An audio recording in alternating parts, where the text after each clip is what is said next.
सरस्वती विद्या मंदिर रखोटा में वार्षिक पारितोषिक वितरण समारोह का आयोजन किया गया, जिसमें बतौर मुख्य अतिथि पूर्व मंत्री व मंडी लोकसभा के प्रभारी गोविंद ठाकुर के साथ विशिष्ट अतिथि जिला पार्षद चंद्रमोहन शर्मा ने शिरकत की। इस मौके पर कई रंगारंग सांस्कृतिक कार्यक्रम स्कूली बच्चों द्वारा प्रस्तुत किए गए। वहीं जिला पार्षद चंद्रमोहन शर्मा ने बच्चों को बेहतर भविष्य बनाने का मार्गदर्शन किया। इस मौके पर चंद्रमोहन शर्मा ने आपदा से प्रभावित 18 परिवारों को 10-10 हजार की राशि दी और 5 बेटियों की शादी के लिए 20-20 हजार रुपए मौके पर दिए। कार्यक्रम के अंत में मुख्य अतिथि गोविंद ठाकुर और चंद्रमोहन शर्मा ने मेधावी बच्चों को सम्मानित किया। वहीं गोविंद ठाकुर ने मीडिया से बात करते हुए कहा कि लोकसभा चुनावों को लेकर भाजपा तैयार है और निश्चित रूप से प्रदेश की चारों सीटें भाजपा ही जीतेगी। वहीं उन्होंने प्रदेश सरकार की गारंटियों को लेकर कहा कि युवाओं के लिए पहली गारंटी झूठी निकली और कई परीक्षा के परिणाम अभी तक नहीं निकाले हैं। उन्होंने कहा कि ये सरकार युवा विरोधी सरकार है। ये मेरे जिला परिषद क्षेत्र की 16 पंचायतों का कुछ, जब हम जिला परिषद का चुनाव जीत के आए थे तो हमारी लोगों के साथ कुछ कमिटमेंट थी।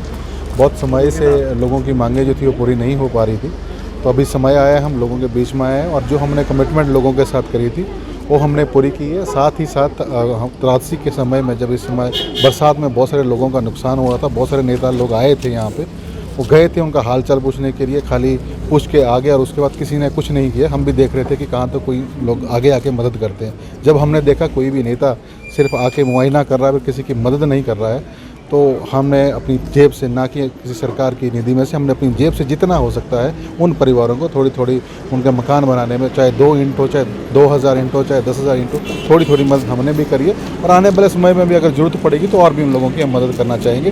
साथ ही साथ यहाँ पे वार्षिक पारितोषिक वितरण समारोह था। हमारा सरस्वती विद्या मंदिर है, यहाँ पे बच्चों को जो संस्कृति का पाठ पढ़ाया जाता है, वहाँ भी हमने शिरकत किया है।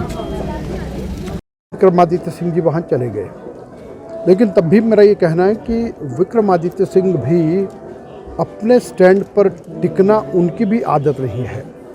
और पहले तो उन्होंने एक बहुत अच्छी स्टेटमेंट दी थी कि जिसमें उन्होंने कहा कि मैं संघ परिवार का, बीजेपी, आरएसएस में सब लोगों का बड़ा धन्यवाद करता हूं और विश्व हिंदू परिषद का, कि जिन्होंने हमको वहां पर 22 जनवरी के लिए बुलाया है। और उसमें उन्होंने प्रधानमंत्री जी का भी बहुत अभिनंदन किया था। लेकिन उसके कुछ समय के बाद ही फिर वो अपनी बात से पलट गए थे और उन्होंने उसमें ये कहा कि हमको आरएसएस या विश्व हिंदू परिषद से कोई हिंदू होने का सर्टिफिकेट लेने की आवश्यकता नहीं है। तो इसलिए उनके बयान बदलते रहते हैं। लेकिन चलिए, कल उन्होंने एक अच्छा काम किया है कि पिछले कल वो 22 जनवरी 2024 को, जब भगवान राम के मंदिर की प्राण प्रतिष्ठा हो रही थी, 500 साल के बाद भगवान राम अपने भव्य मंदिर में पधारे, तो उस कार्यक्रम के लिए मैं पूरे देशवासियों को, प्रदेशवासियों को बहुत बधाई देता हूं कि यह एक स्वर्णिम दिन है और ये स्वर्णिम काल है। और ऐसे समय में 500 वर्षों के बाद भगवान राम पुनः अपने यानी भव्य मंदिर में आए हैं, तो इसकी मैं सबको बहुत बधाई देता हूँ। लेकिन क्या आप इच्छुक हैं लड़ने के चुनाव? देखिए, पार्टी और संगठन ने मुझे अभी जो जिम्मेदारी दी है कि मंडी लोकसभा क्षेत्र का प्रभारी और प्रदेश में पार्टी का उपाध्यक्ष हूँ, तो उस नाते पार्टी जो भी काम देती है उस काम को हम करते हैं। लेकिन ऐसा हमारी ओर से कोई दावेदारी नहीं है। अब हम भारतीय जनता पार्टी के कार्यकर्ता हैं, पार्टी जो कहती है वो करते हैं।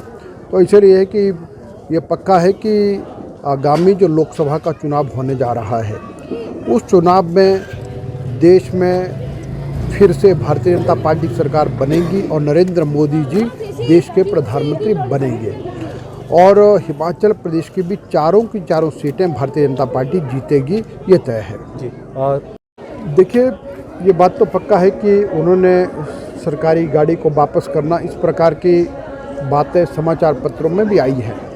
और फिर उसके पश्चात ये है कि मनाली का जो विंटर कार्निवल है वो राष्ट्रीय स्तर का है और ऐसे कार्यक्रम में जब भी उसकी ओपनिंग होती है तो हिमाचल प्रदेश के जो भी मुख्यमंत्री रहते हैं वो आते हैं। और जो सुखविंदर सिंह सुक्खू जी का आना तय था, लेकिन कुछ बीच में खबरें ये भी आई कि उन्होंने अपनी चीन जा कर के वहाँ की फ़ोटोज़ भी उन्होंने शेयर की हैं। तो इसलिए कहा कि मैं चाइना में हूँ तो कहीं बाहर हूँ, तो लेकिन ये पक्का है कि वो जो विंटर कार्निवल जो 5-6 दिन का होता तो उसमें वो नहीं नज़र आए, और भी अनेक ऐसे महत्वपूर्ण काम थे जिसमें वो नज़र नहीं आए हैं। हिमाचल प्रस्तुत के लिए मंडी से ब्यूरो रिपोर्ट।